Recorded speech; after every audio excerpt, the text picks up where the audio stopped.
जय श्री महाकाल सभी पशुपालक भाइयों को। ऐसा क्या होता है जिससे हमें डॉक्टर साहब को बुलाना पड़ता है। मैं बताता हूँ आपको पूरी कहानी। एक तो हमारे पाड़े को दस्त लगे हुए थे, जिसके कारण डॉक्टर साहब के पास कॉल किया था।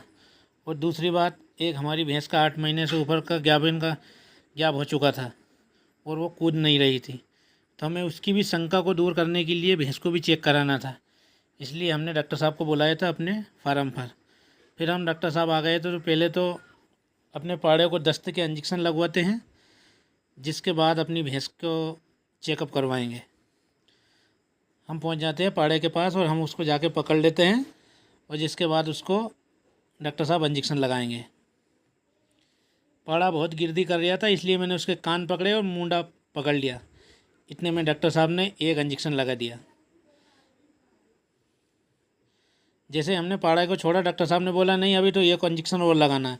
इतने में सारी भैंसों ने कान खड़े कर दिए, क्या क्या पता किसका नंबर है। जिसके बाद डॉक्टर साहब ने बोला वापस कि एक इंजेक्शन और लगाएंगे, तो एक इंजेक्शन और लगा दिया पाड़े को। जिसके बाद हम भैंस को बाहर ले आते हैं, उसको चेकअप कराना है, क्योंकि 8 महीने से ऊपर गाभिन हो गया था और दोनों टाइम दूध लग रही थी हमारी भैंस। हमको शंका थी कि हो सकता है भैंस गाभिन नहीं है, इसलिए हमने भैंस को बांधी। और भैंस को बांधने के बाद डॉक्टर साहब ने कहा थोड़ी जल्दी कर लो, मुझे एक केस और देखना है। फिर हम लग जाते हैं भैंस को बांधने और मैं लग जाता हूँ गले में रस्सी को डालने। रस्सी को गले में डालने के बाद भैंस ने रस्सी पर पैर रख लिया, जो पैर नहीं हटा रही थी। मेरे बहुत कोशिश के बाद उसने रस्सी पे से भी पैर नहीं हटाया। जिसके बाद हम दोनों भाई ने मिलकर भैंस को अलग करा, जिसके बाद भैंस ने रस्सी पे से पैर हटाया। फिर मैंने उसको आनी गानी रस्सी से डोरा ले लिया और उसको खींचने लग गया। जिसके बाद डॉक्टर साहब आए, ये मैं भैंस को खींच दिया अच्छा डोरे से और डॉक्टर साहब आ गए।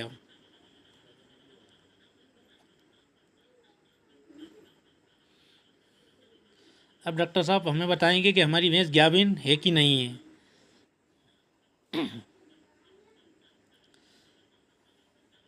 हमारी खुशी का ठिकाना नहीं था कि डॉक्टर साहब क्या पता क्या बोलेंगे भैंस को चेक करने के बाद। फिर डॉक्टर साहब ने तो एकदम से हमको निराश ही कर दिया। उन्होंने बोला कि 100% गारंटी से आपकी भैंस खाली है। हमको तो इतना दुख हुआ हमारी भैंस को देखकर कि 1 साल की मेहनत वैसे ही बर्बाद हो गई हमारी। जिस किसी किसान भाई के साथ ऐसा हुआ वो कमेंट करके बताए मुझे कि किस किस के साथ ऐसा हुआ कि 9 महीने बाद देखने के बाद उसकी भैंस अचानक से खाली निकल जाती है। हमारी भैंस ने तो हमको धोखा दे दिया और अब हम कर भी क्या सकते हैं। वापस अगली बार ट्राई करेंगे। जय श्री राम।